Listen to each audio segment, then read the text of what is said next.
Assalamu alaikum viewers. I say first of all welcome to all the viewers to my channel Learn English with Possible.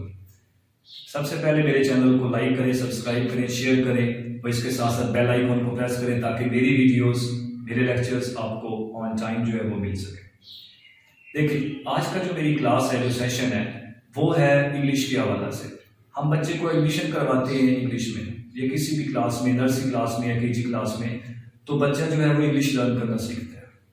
तो सवाल ये पैदा होता है कि बच्चे ने, जैसे मैं हूँ या हम ग्रेजुएशन लेवल पे हैं, 14 ईयर्स हमने इंग्लिश को पढ़ा, लेकिन इसके बावजूद हम इंग्लिश की जो कॉम्पिटेंसी है वो अचीव नहीं कर पा सकते। तो इसकी क्या वजह है? देखिए आज हम इस लेक्चर में ये सर्च आउट करेंगे और मैं आपको बताऊंगा कि the way we learn English is not the way we should learn English, कि जिस तरह से हमें इंग्लिश को सीखना चाहिए हम ऐसे सीख नहीं रहे। हमारा पूरा जो लर्निंग सिस्टम है इंग्लिश को सीखने के हवाला से, वो बेस करता है इस पे लेटर सिस्टम पे। हम बच्चे को जैसे इंग्लिश पढ़ना सिखाते हैं तो हम लेटर से इस जर्नी को स्टार्ट करते हैं। हम बच्चे को सिखाते हैं A for apple, B for bat, इसी तरह हम जी तक उसको लेटर और उसकी एक साउंड वो हम सिखा देते हैं। अब सवाल ये है कि हम जो बच्चे को लेटर सिखा रहे हैं, एक लेटर एक साउंड, इस फॉर्मूले से सिखा रहे हैं कि सी की आवाज खा, इसी तरह हम सिखाते हैं जी की आवाज गा, ठीक है, ए की आवाज आ। तो क्या ये ठीक है? क्या इंग्लिश में एक लेटर की एक ही साउंड होती है?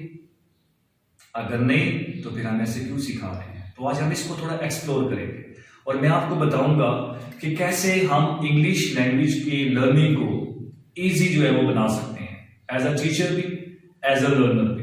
कैसे हम अच्छे से पढ़ा सकते हैं और कैसे लर्नर्स अच्छे से सीख सकते हैं, ठीक है। तो जैसे हम बच्चे को पढ़ा रहे थे ABC, A for apple, B for bat, अब सी से हमने बच्चे को सिखाया कि खा साउंड है, सी से कैच बनती है। क्या हमेशा सी खा साउंड ही देते? या हम बच्चे को सिखाते हैं के, लेटर के, कहते हैं खा साउंड है, तो हम बच्चा कंफ्यूज है। अब सी भी खा साउंड दे रहा है, के भी खा साउंड दे रहा है। जैसे मैं अपना आपसे शेयर करता हूं एक एक्सपीरियंस। मैं जब स्कूल लाइफ में था तो टीचर ने मुझे पढ़ाया दो साउंड्स को कंबाइन करना, कि CH, टीचर ने लिखा CH, जैसे मैं बोर्ड की मदद लेता हूं, टीचर ने ये लिखा CH और मुझे बताया कि CH जो है वो खा साउंड है। जैसे टीचर ने एग्जांपल दी केमिस्ट्री, जैसे करेक्टर, तो मैंने सीखा ठीक है, जहां पे CH आता है तो वो खा साउंड दे रहे हैं। अगले ही दिनों मेरे पास एक नया word, I come across to new word, नया लफ्ज मैंने देखा, वो था चर्च। तो मैंने फोन उसको पढ़ा खर्च, क्योंकि मेरे टीचर ने मुझे बताया था कि CH स्टैंड्स फॉर खा साउंड। तो टीचर ने एक स्लैब मुझे लगाई और कहा not at all, it is a church not खर्च। तो मैं बड़ा कंफ्यूज हुआ और हर एक बंदा कंफ्यूज होता है कि एक दिन तो टीचर ने आके बताया कि CH खा की आवाज दे रहे हैं और अगले दिन टीचर ने आके बताया कि CH छा की आवाज दे रहे हैं। तो what the hell is with this English? हम फौरन कहते हैं हमें नहीं आ सकते। इसकी रीजन ये थी कि टीचर ने मुझे साउंड से स्टार्ट नहीं करवाया। हम अपने बच्चों को साउंड सिस्टम से स्टार्ट नहीं करवा रहे, इस सिस्टम से हम इस सिस्टम से स्टार्ट करवा रहे हैं, तभी हम हैंग हो जाते हैं, हम लर्न नहीं कर पाते। याद रखें इंग्लिश में लेटर्स जो हैं, लेटर्स अल्फाबेट्स के 26 है, लेकिन साउंड्स 44। और याद रखना लैंग्वेज साउंड से होती है। Again I repeat, language sound से होती है। लेटर्स जो है वो रिटन फॉर्म के लिए वे भी जरूरी होते हैं, ऑफ कोर्स जरूरी होते हैं, लेकिन साउंड्स ही असल में लैंग्वेज होती है। तो हमें बच्चे को साउंड सिखानी है। अगर हम बच्चे को इनिशियल क्लास में ये बता दें कि बेटा खा साउंड है, जैसे ये कौन कौन से लेटर या कॉम्बिनेशन ऑफ लेटर दे सकते हैं, तो बच्चा कभी मार नहीं खाएगा। So we will have to change the angle. आज हमने एंगल को बदलना है। देखें, जिस बिल्डिंग की बुनियाद ही गलत हो जाए वो कभी परमानेंट नहीं हो सकती, वो ढह जाएगी, गिर जाएगी। अगर हम पहली ईंट ही गलत रख रहे हैं तो व्हाट कैन वी एक्सपेक्ट? तो काइंडली बच्चे को साउंड्स पढ़ाएं, ना के लेटर्स। जैसे मैं आपको एग्जांपल देता हूं। अब जैसे अभी बताया था आपको कि हम समझते हैं कि एक लेटर एक आवाज है, ठीक है, लेकिन ऐसा नहीं है। फॉर एग्जाम्पल, आपको अब एग्जाम्पल से ये लफ्ज लिखा है मैंने यहाँ पे टीचर, इसके लेटर्स को आप गिने तो 7 है। टीचर में लेटर्स आते हैं 7, T to R आप काउंट करें तो 7 है, लेकिन साउंड 4 है। अब देखिए एक लेटर की एक आवाज नहीं है, यहां पे टा की एक आवाज है, जबकि ई ए एक आवाज दे रहे। अब 2 लेटर ने एक आवाज दी है, ई साउंड, जैसे ची और छा, छा सी एच ने एक आवाज दी है। अब लेटर 2 है, आवाज एक दे रहे। इसी तरह ई एक आवाज और आर को तो पढ़ना ही नहीं होता, हम लोकली तौर पे कहते हैं टीचर, गलत है, टीचर, रा को हमने ड्रॉप कर देना है, नेटिव्स ऐसे ही करते हैं। तो अब 7 यहाँ पे लेटर्स हैं, 4 साउंड्स हैं, चा साउंड है, ई साउंड है, चा साउंड है, ये सिंबल्स हैं, मैंने आई के सिंबल्स लिखी हैं, और ये आ साउंड है, टीचर। ओके, तो इससे ये पता चला कि एक लेटर एक साउंड। कुछ लेटर्स पे लग सकती है कि एक लेटर की एक साउंड है। For example look at the word red, red में 3 लेटर है, 3 ही साउंड है, रा, ई और डा, 3 ही साउंड है।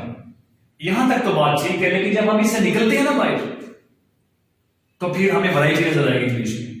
बाज़ औक़ात लेटर्स कम होंगे, साउंड्स ज्यादा होंगे, बाज़ औक़ात लेटर्स ज्यादा होंगे, साउंड्स कम होंगे। जैसे अभी आपको एग्जांपल बताइए लफ्ज टीचर की, इसमें 7 लेटर्स 4 साउंड्स।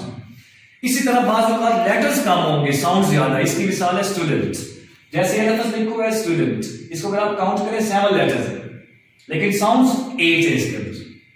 इसमें एक एक्स्ट्रा साउंड आ गया, ये वाली साउंड, ये साउंड है। अब ये लिखते वक्त हम भी डालते हैं, लेकिन जब हम प्रोनाउंस कर रहे होते हैं, जब बोल रहे होते हैं, हम ये वाली साउंड, या साउंड जो है, ये वाली या साउंड, ये ऐड कर रहे होते हैं। तो देखिए, अगर हम लेटर्स तक रहेंगे तो हम कभी भी साउंड्स नहीं सीख पाएंगे, हम उसकी प्रोनाउंसिएशन नहीं सीख पाएंगे, हम उस वर्ड को जैसे कहते हैं ना विद द सोल, उसका हक नहीं अदा कर पाएंगे। तो काइंडली इस सिस्टम को आप अडॉप्ट करें। आजकल आप जिस जगह भी जाते हैं, स्पेशली जो सो कॉल्ड इंस्टीट्यूट्स हैं, वहां पे फोनिक्स का वर्ड आपने सुना होगा। क्यों वो कहते हैं फोनिक्स? क्योंकि फोनिक्स ही बेस होती है किसी लैंग्वेज की, ठीक है। इसी तरह आपको और एग्जांपल्स देता हूं, आप बच्चे को ऐसे सिखाएं कि बेटा ये आवाजें हैं 44 साउंड्स, जैसे एक साउंड आप लें, उसे कहें कि आ साउंड है, ये कौन कौन से कॉम्बिनेशन ऑफ लेटर्स अदा कर रहे हैं। जैसे फॉर एग्जांपल आपकी हेल्प के लिए मैंने ये कुछ सैंपल्स लिखे हैं, जैसे ये देखें आप, खा साउंड है। अब लफ्ज साउंड देखना, आपने लेटर्स नहीं देखने, खा साउंड है, ये सी भी दे रहे हैं, जैसे खैच में, एक्ट में। दूसरे नंबर पे सी के भी कॉम्बिनेशन ऑफ लेटर्स भी दे रहे हैं, जैसे क्लॉक में, ये देखिए प्लक, का साउंड। जैसे सी एच भी दे रहे हैं, जैसे फ्रैक्चर, खा सी एच, जैसे मैकेनिक, खा सी एच। इस तरह क्यू यू ई, क्यू भी खा साउंड देता है। फॉर एग्जांपल टॉर्क, जैसे क्रिटिक। इसी तरह ये तो थी खा की, खा लेटर जैसे स्काई। अब देखिए कितनी वैरायटी आ गई हमारे पास। अगर हम बच्चे को ये पढ़ा दें कि बेटा खा साउंड ये लेटर या कॉम्बिनेशन ऑफ लेटर्स देते हैं, तो बच्चा कभी मार नहीं खाएगा। बच्चे को पता होगा कि यहाँ पे सी के इसकी आवाज दे रहे हैं, यहाँ पे इसकी आवाज, के रूल्स भी हैं। वो मैं अपनी नेक्स्ट वीडियोस में I am going to start a new series of lectures regarding the phonics, कि हमने कैसे बच्चे को पढ़ाना है। मैं एक एक साउंड को डिस्कस करूंगा इन डिटेल, 44 साउंड्स को। एनीवेज, तो इसी तरह एक और एग्जांपल है जा साउंड की। अब जा साउंड हम बच्चे को सिर्फ सिखाते हैं ये जे से, कि जे फॉर जग, जा साउंड, लेकिन खाली जे नहीं देगा। जैसे खाली जी भी जा साउंड देता है, जैसे जेम, ठीक है। इसी तरह डी जी ई जा साउंड देते हैं, ये भी, जैसे ब्रिज, जैसे नॉलेज। इस तरह जी ई ये भी आवाज देता है जा साउंड की, जैसे केज। जस्ट लाइक एक और साउंड है छा साउंड, चा, ये उसकी सिंबल है, आई की ए सिंबल, जी और एफ नहीं है ये, इसको हमने चा साउंड पढ़ना है। क्या पढ़ना है? चा साउंड। सी एच छा की आवाज देता है, जैसे चर्च।